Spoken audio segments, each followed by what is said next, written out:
किसी शहर के रेलवे स्टेशन पर एक भिखारी रहता था। वह वहां आने जाने वाली रेलगाड़ियों में बैठे यात्रियों से भीख मांगकर अपना पेट भरता था। एक दिन जब वह भीख मांग रहा था, तो सूट बूट पहने एक लंबा सा व्यक्ति उसे दिखा। उसने सोचा कि यह व्यक्ति बहुत अमीर लगता है। इससे भीख मांगने पर यह मुझे जरूर अच्छे पैसे देंगे। वह उस लंबे किसी को कुछ देते भी हो। भिखारी बोला, साहब। व्यक्ति से भीख मांगने लगा। भिखारा को देखकर उस लंबे व्यक्ति ने कहा, तुम हमेशा मांगते ही रहते हो क्या? भिखारी बोलता है, मैं तो भिखारी हूं, हमेशा लोगों से मांगता ही रहता हूं। मेरा इतनी औकात कहां कि किसी की कुछ दे सकूं? लंबे व्यक्ति बोला, जब किसी को कुछ दे नहीं सकते तो तुम्हें मांगने का भी कोई हक नहीं है। मैं एक व्यापारी हूं और लेन देन में ही विश्वास करता हूं। अगर तुम्हारे पास मुझे कुछ देने को हो तभी मैं तुम्हें बदले में कुछ दे सकता हूं। इतना कहने के बाद वह लंबा आदमी ट्रेन में बैठकर चला गया। इधर भिखारी उसकी कही गई बात के बारे में सोचने लगा। उस लबे व्यक्ति के द्वारा कही गई बात उस भिखारी के दिल में उतर गई। मिलता क्योंकि मैं उसके बदले में किसी को कुछ दे नहीं पाता हूं। लेकिन मैं तो भिखारी हूं, किसी को कुछ देने लायक भी नहीं हूं। लेकिन कब तक मैं लोगों को बिना कुछ दिए केवल मांगता ही रहूंगा? बहुत सोचने के बाद उस भिखारी ने निर्णय किया कि जो भी व्यक्ति उसे भीख देगा, उसके बदले में वह भी उस व्यक्ति को कुछ जरूर देंगे। लेकिन अब उसके दिमाग में यह प्रश्न चल रहा था कि वह खुद भिखारी है, तो भीख के बदले में वह दूसरों का क्या दे सकता है? इस बात को सोचते हुए 2 दिन हो गए, लेकिन उसे अपने प्रश्न का कोई उत्तर नहीं मिला। तीसरे दिन जब वह स्टेशन के पास बैठा हुआ था, तभी उसकी नजर कुछ फूलों पर पड़ी जो स्टेशन के आसपास के पौधा पर खिल रहे थे। उसने सोचा, क्यों ना मैं लोगों को भीख के बदले कुछ फूल दे दिया करूं। उसका अपना यह विचार अच्छा लगा और उसने वहां से कुछ फूल तोड़ लिए। अब वह ट्रेन में भीख मांगने पहुंचा। अब जब भी कोई उसे भीख देता, तो उसके बदले में वह भीख देने वाले को कुछ फूल दे देता।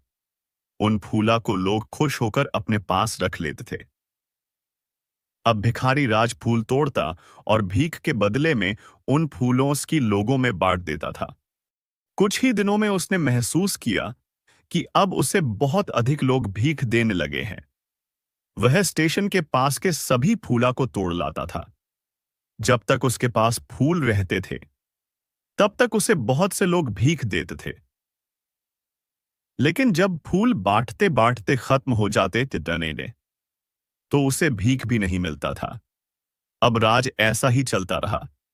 एक दिन जब वह भीख मांग रहा था, तो उसने देखा कि वहीं लंबा व्यक्ति ट्रेन में बैठा है, जिसकी वजह से उसे भीख की बदले फूल देने को प्रेरणा मिला था। वह तुरंत उस व्यक्ति के पास पहुंच गया और भीख में असमें बोस, आपको कुछ फूल दूंगा। उसकी लंबे व्यक्ति से मांगते हुए बोला, आज मेरे पास आपको देने के लिए कुछ फूल है, आप मुझे भीख दीजिए। तो वह लंबा व्यक्ति बोला, वाह क्या बात है, आज तुम भी मरी तरह। व्यक्ति ने उसे भीख के रूप में कुछ पैसे दे दिए और भिखारी ने कुछ फूल उसे दे दिए। उस लंबे व्यक्ति की बात बहुत पसंद आई। वह एक व्यापारी बन गए हो। इतना कहकर फूल लेकर वह लंबा व्यक्ति अपने स्टेशन पर उतर गया। उस लंबे व्यक्ति द्वारा कही गई बात एक बार फिर से उस भिखारी के दिल में उतर गई। वह बार बार उस लंबे व्यक्ति के द्वारा कही गई बात के बारे में सोचने लगा और बहुत खुश होने लगा। उसकी आंख अब चमकने लगी। उसे लगने लगा कि अब उसके हाथ सफलता की वह चाबी लग गई है, जिसके द्वारा वह अपने जीवन को बदल सकता है। वह तुरंत ट्रेन से नीचे उतरा और उत्साहित होकर बहुत तेज आवाज में ऊपर आसमान की तरफ देखकर बोला, मैं भिखारी नहीं हूं, मैं तो एक व्यापारी हूं। मैं भी अमीर बन सकता हूं। लोगों ने उसे देखा तो सोचा कि शायद यह भिखारी पागल हो गया है, और अगले दिन से वह भिखारी उस स्टेशन पर फिर कभी नहीं दिखाता साए। लेकिन 6 महीने बाद इसी स्टेशन पर वही व्यक्ति मिला। कहाँ है मासाएं? क्या आपने मुझे पहचाना? दूसरा व्यक्ति बोला, नहीं, क्योंकि मेरे हिसाब से हम लोग पर दो व्यक्ति सूट बूट पहने हुए यात्रा कर रहे थे। हिश। दोनों ने एक दूसरे को देखा तो उनमें से एक ने दूसरे से हाथ मिलाया और पहली बार मिल रहे हैं। पहला व्यक्ति बोला, नहीं, आप याद कीजिए, हम पहली बार नहीं बल्कि तीसरी बार मिल रहे हैं। दूसरा व्यक्ति बोला, मुझे याद नहीं, वैसे हम पहले दो बार कब मिले थे?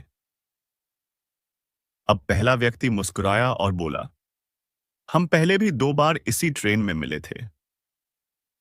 मैं वही भिखारी हूं जिसको आपने पहली मुलाकात में बताया कि मुझे जीवन में क्या करना चाहिए, और दूसरी मुलाकात में बताया कि मैं वास्तव में कौन हूं। दूसरा व्यक्ति मुस्कुराया और अचंभित होते हुए बोला, आओ, याद आया, तुम वही भिखारी हो जिसे मैंने एक बार भीख देने से मना कर दिया था, और दूसरी बार मैंने तुमसे कुछ फूल खरीद थे। लेकिन आज तुम यह सूट बूट में कहां जा रहे हो और आजकल क्या कर रहे हो? तब पहला व्यक्ति बोला, हाँ, मैं वहां भिखारी हूं, लेकिन आज मैं फूलों का एक बहुत बड़ा व्यापारी हूं और इसी व्यापार के काम से ही दूसरे शहर जा रहा हूं।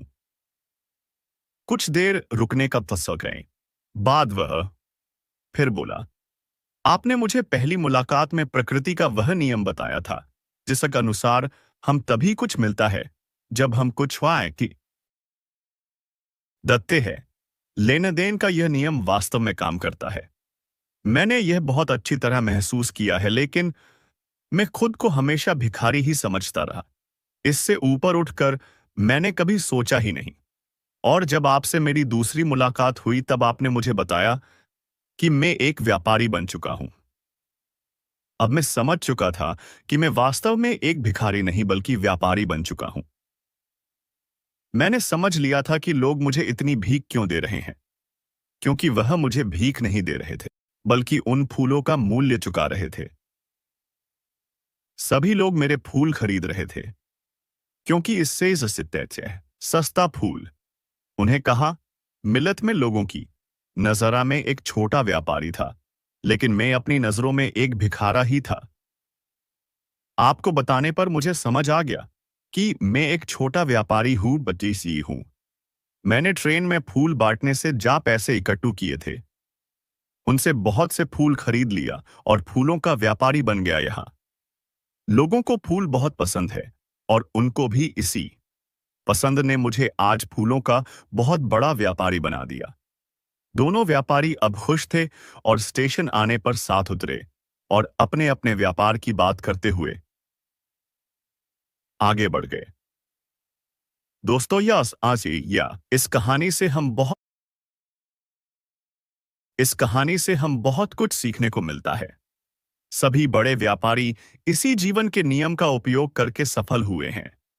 इस फूल का उसने भिखारी की भी बताया। भिखारी ने इस प्राकृत नियम को अपना ली